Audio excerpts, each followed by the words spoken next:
1936 সালের 14 অক্টোবর চট্টগ্রামের বোয়ালখালী উপজেলায় জন্মগ্রহণ করেন রমা চৌধুরী।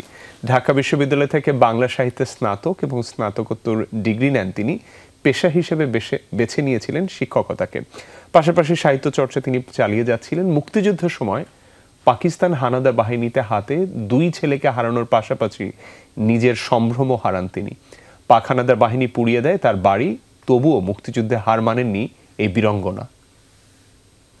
শুরু করেন আরেক এক যুদ্ধ। নতুনভাবে পথ চলতে গিয়ে লিখেন ৭১-এর জননী, ১০০০ দিন যাপনের পদ্য এবং ভাববৈচিত্র্যের রবীন্দ্রনাথ সহ ১৯টি বই। নিজের লেখা বই নিজেই ফেরি করে বিক্রির টাকা দিয়ে সংসার চালাতে শুরু করেন রমা চৌধুরী।